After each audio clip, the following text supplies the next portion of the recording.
Harp on Sports, The Bar, Harp on Sports, podcast, media, audio, radio network. Follow, share, like, subscribe. If you haven't heard by now, I'll go through the whole rundown here. YouTube, Facebook, Instagram, harponsports.com, Harp on Sports, the Facebook page, along with Twitter. And there you go, the whole rigmarole. What do we have in store for you on this episode? Well, NFL preseason is here. The Bucs and the Jags both have one under their belt. Trevor Lawrence time, Tim Tebow time. What did we learn?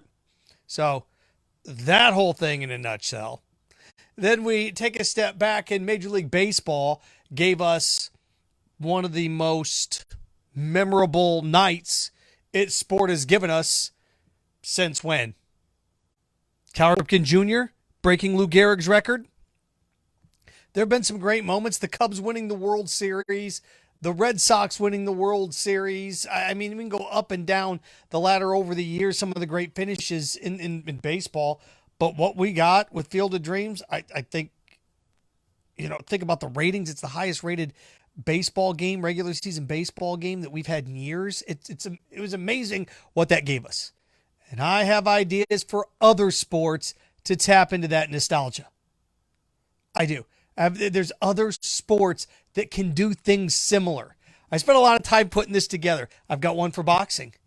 I've got another one for hockey. Hockey always does a great job with the game on New Year's Day. Basketball even has this opportunity. The one that's the toughest is football. But I think I have an idea for football. I really do. So we're going to look at that as well. But let's start off with the NFL preseason. The Bucs and the Jaguars start off first with the Super Bowl champion Tampa Bay Buccaneers. What did you get? Didn't get much. You got Kyle Trask, and he struggled a little bit. He struggled. And rookies tend to struggle. Tom Brady came out for a series. All right, starters out. Second squad comes in. Third squad comes in. And Kyle Trask showed you why he was a late second round pick and is a project. He's a project. He can learn. And he's going to learn. And he's not ready for this yet. I don't even know if he's ready to be the backup yet. Now, what do? You also carry three quarterbacks on the roster. This is where things start to get tricky for the Buccaneers. Most teams carry what? Two quarterbacks on a roster. Most teams do. The Bucs are going to carry three, it looks like. Blaine Gabbert will be Tom Brady's backup. Kyle Trask will be parked. And it reminds me a little bit, it's not the same, but it reminds me a little bit with what the Jaguars were going through when they had Blake Bortles. They had Chad Henne, and then was it Brandon Allen from Arkansas that they parked, and they kept him there for a full year, and they didn't know what to do. Can't put him on the practice squad. You put Kyle Trask in the practice squad, somebody's going to pick him up like that. So the Bucs have themselves three quarterbacks. That means another roster spot comes from somewhere. Where's it going to come from? Don't know. But this is just it's an interesting situation that they find themselves in. Now, do I think Kyle Trask is going to beat out Blaine Gabbert for the backup role? No, I don't. Didn't look like it. Didn't look like it from where we were. And when they signed Blaine Gabbert, it kind of showed you where they're going to be with this. I wouldn't be surprised at all. I wouldn't be surprised at all if Blaine Gabbert, if Kyle Trask finds himself in an almost identical situation to what Patrick Mahomes found himself in with Kansas City and what Carson Palmer found himself in with the Cincinnati Bengals. You're not playing all year. You're not going to play all year. You're not. We're going to park you. You're not going to play. You're not going to be active. We're just going to sit you there all year.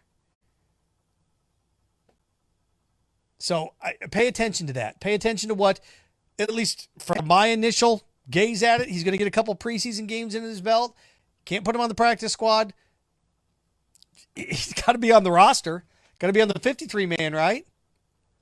So there you are with the Bucs. Brady played one series where you have 6 snaps. You can't tell a lot.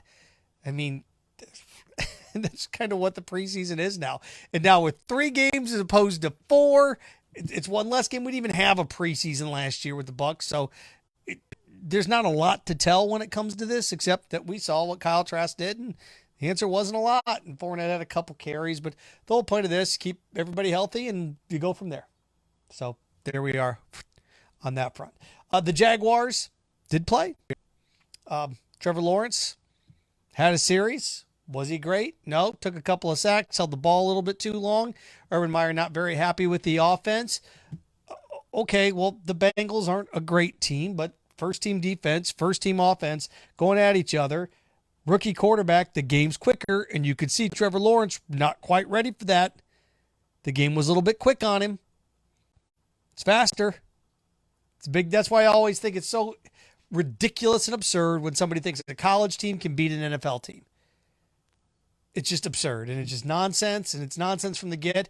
And anytime anybody says that, you can just pretty much chalk them up to not getting it. And you saw that firsthand. Trevor Lawrence, a little bit of a deer in the headlights when it comes to a couple of snaps in there. And that's what there's an example of a guy that needs a preseason. Trevor Lawrence is going to need a couple more preseason games under his belt. He just is. There's no quarterback competition. If there was any doubt on that, you got to see that, Jaguar fans. There's no quarterback competition here. It's not even close.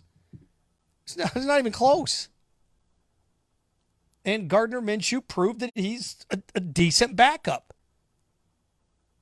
And the propensity to try to move him and trade him and get rid of him, you got a backup quarterback that's got, 20 starts under his belt? How many teams in the NFL have a backup quarterback that's got a good 20 starts under their belt? Gardner Minshew not going to be able to handle being beaten out? Okay, what's he going to do? Going to complain to get traded so he can sit on the bench somewhere else? So, it's just one of these things now with Trevor Lawrence. You found out a couple things. I think if Jag fans have to be excited about anything, it was Tavon Austin, who looks like he still has a pep in his step.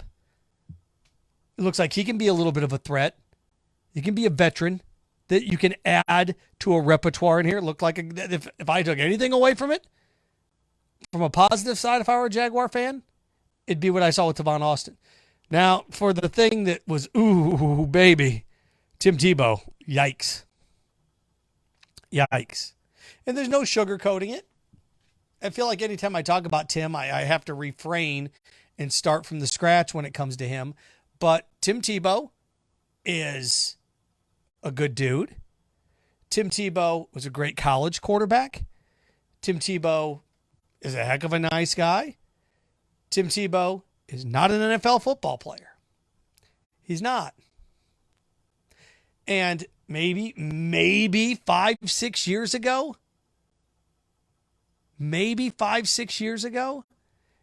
he could have fit somewhere on a team. But guys in their 30s that have never played a position, and you put him at that position, well, he's going to work really hard. That doesn't matter. It doesn't matter. Oh, he cares. That doesn't matter. Everybody that worked hard and cared, everybody would be a millionaire. Everybody would be a professional athlete. Rudy would have played 20 years for the Packers. Just because you love it and you care doesn't mean you get it. Look at American Idol. When that was at its peak. I'm a really good singer and I really, really want it. Well, the talent doesn't match it.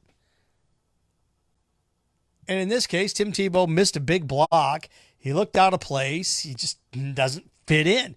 Well, he just needs more time. This was the Bengals' third string.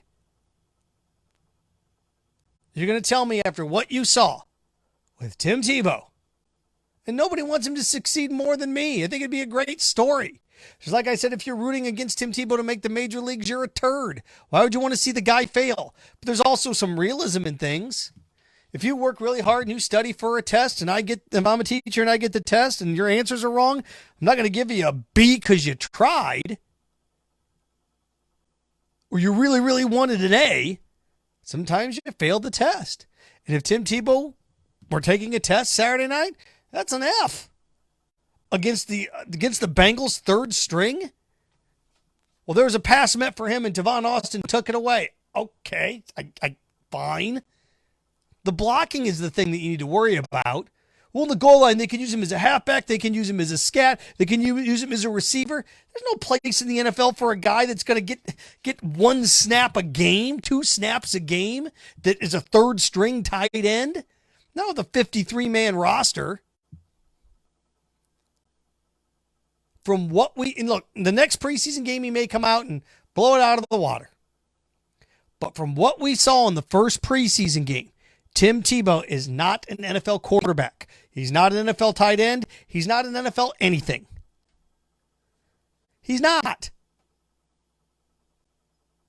And it's not haterade, it's just a fact.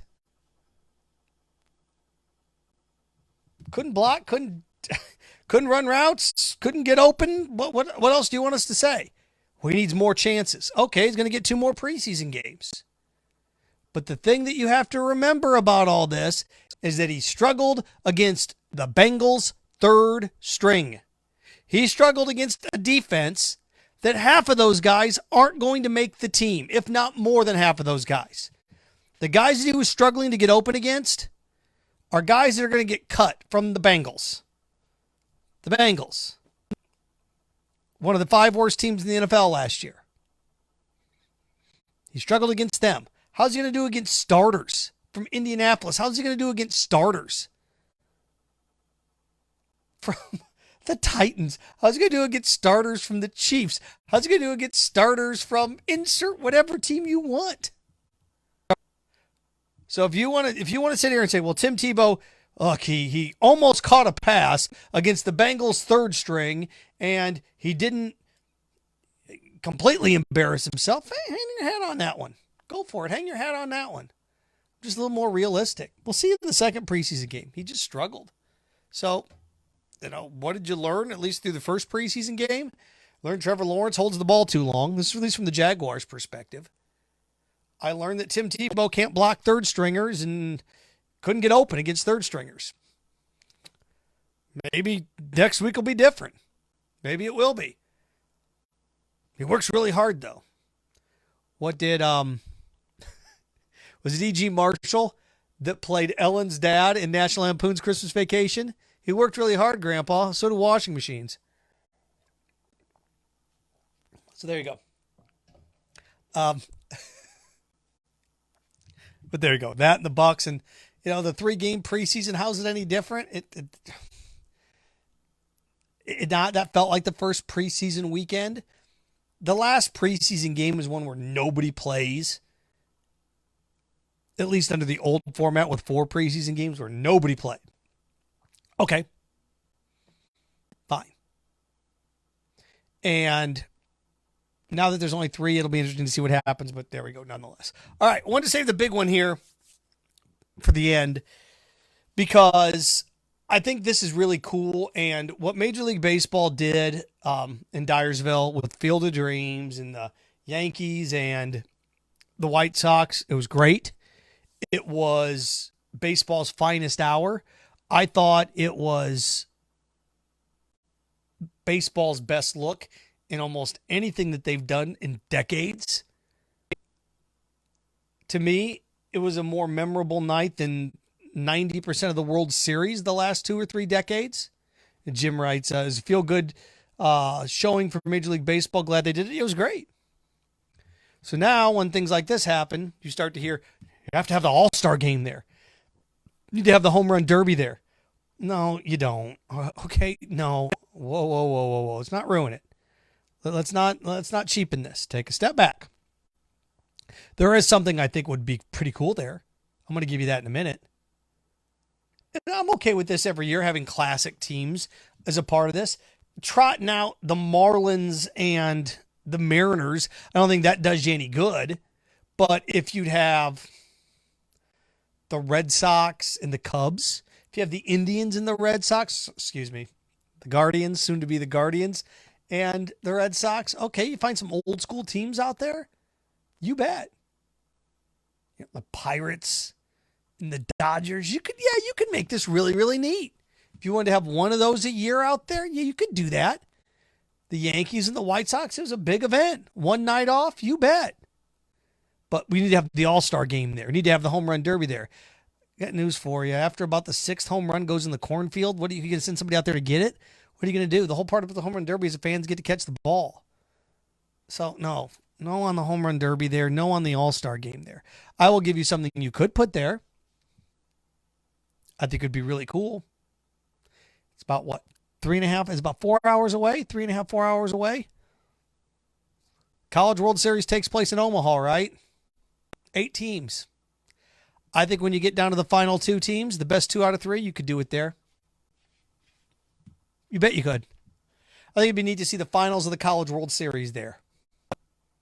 That's something you could do that could be different. Omaha can host all of it.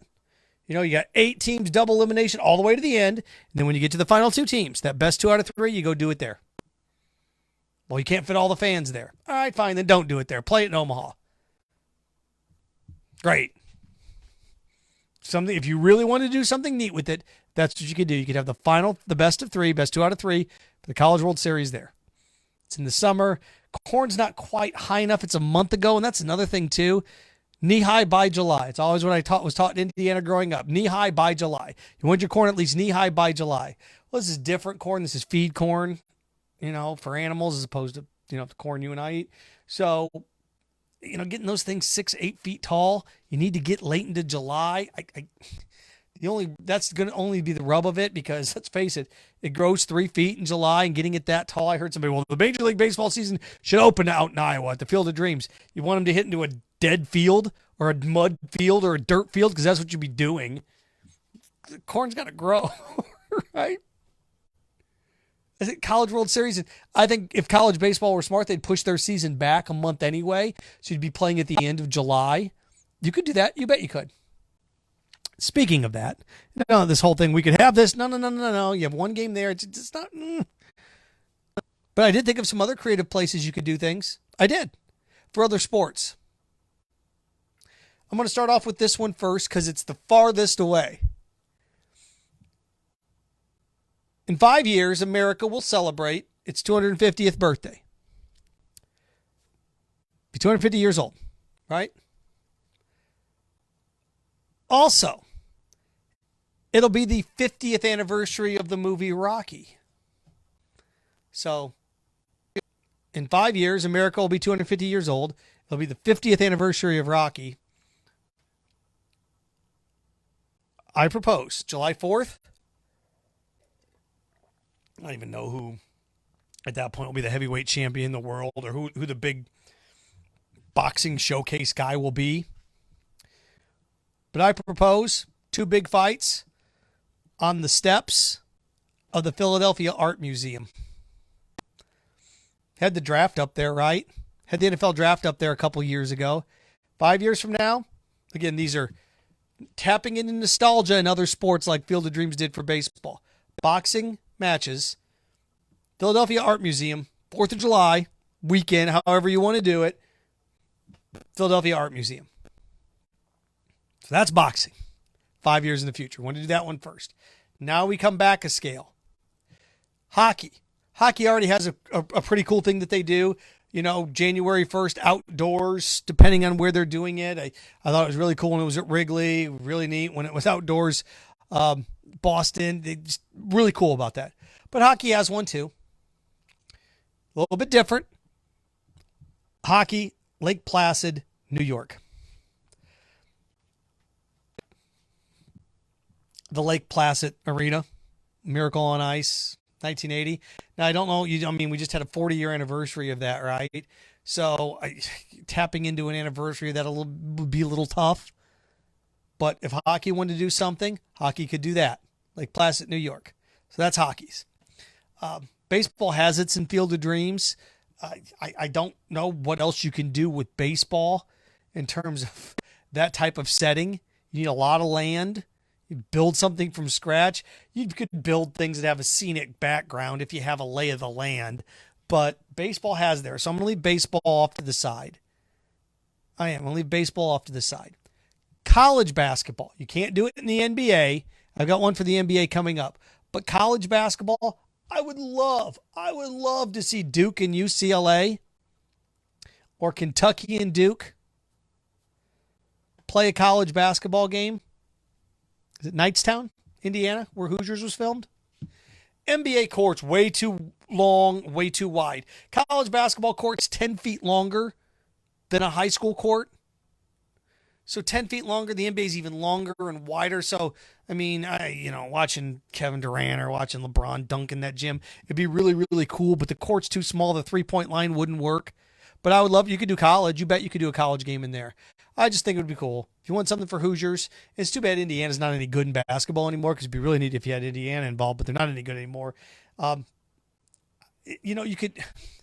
It'd be regional though. If you had like Notre Dame and Indiana play there, it'd be regional. But if you had UCLA and Kentucky or UCLA and Duke play in Knightstown, the gym where Hoosiers filmed, that would be awesome. The NBA, this is cool. Rucker Park, outdoors, New York. That would be awesome. That would be awesome. How awesome would it be to see the Knicks take on the Lakers? LeBron James and company, right? In New York. You could even have them play Brooklyn.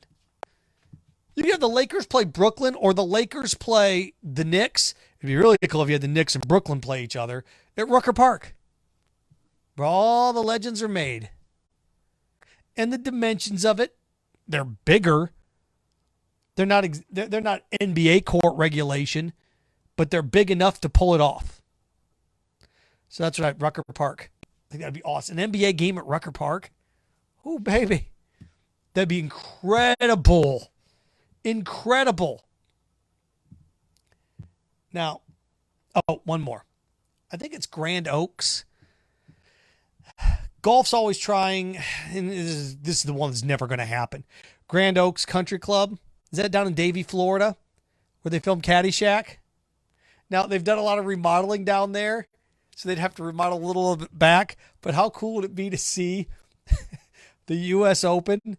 The Masters of the Masters, the Open's the Open. It'd have to be the U.S. Open or the PGA Championship. Now, this is where golf's got their nose too high up in the air that they would never, ever do it. But how great would it be to see the U.S. Open or the PGA Championship at Grand Oaks Golf Club down in Davie, Florida, where they filmed Caddyshack?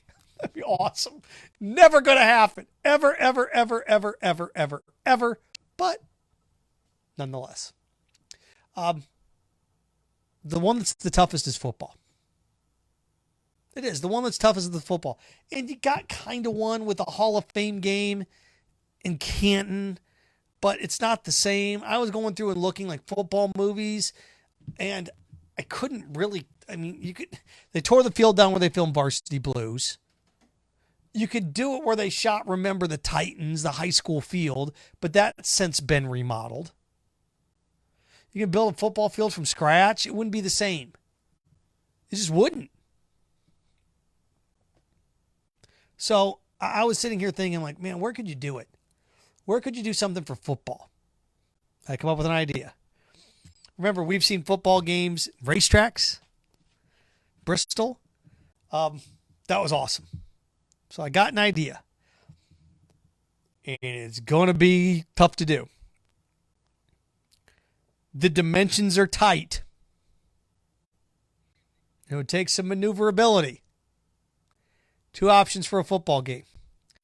One is on the White House South Lawn. Where Marine One lands, the helicopter lands. The dimensions would be very, very tight. But you could play a football game on the White House South Lawn. Yeah. If you don't want to do it there, fine. There's an entire plaza extended past that. And then there's the Washington Monument that's even past that. There's plenty of land out there. I think it'd be so cool to see the Washington football team. You're not going to get them to take on the Cowboys. There's too much money involved. But I think it'd be great to see Washington in New York, or even better, Washington and Philadelphia as we get closer to our nation's birthday. How great would it be to see Washington and Philadelphia on the 250th birthday of America? Washington and Philadelphia to play a football game on the South Lawn of the White House. Again, you have to play with the dimensions a little bit. If not, then you could move back out to that big patch of land where the Washington Monument is. So those are some things. Those are some ideas. Football's just tough. There's no way to land it. There isn't. There's not. And you can go through and find sports movies. They tore down the rock pile where they filmed The Natural. Where Major League was filled, County Stadium, that's gone. The Sandlot still exists, but that's too little. You can't. Baseball has the best one. So boxing, Philadelphia Art Museum, up there on the steps. There you go. Golf, Grand Oaks Golf Club down in Davie where they filmed Caddyshack, have the PGA Championship or U.S. Open. College basketball, Duke, UCLA, Knightstown where they filmed Hoosiers in that high school gym. NBA, Rucker Park would be awesome. Again, the one that's toughest is football. White House South Lawn or the lawn of the Washington Monument. There you go. Those are my ideas. So there you go. Harp on Sports, the Bar, podcast, audio, media, radio network. Follow, share, like, subscribe at Harp on Sports on all the platforms.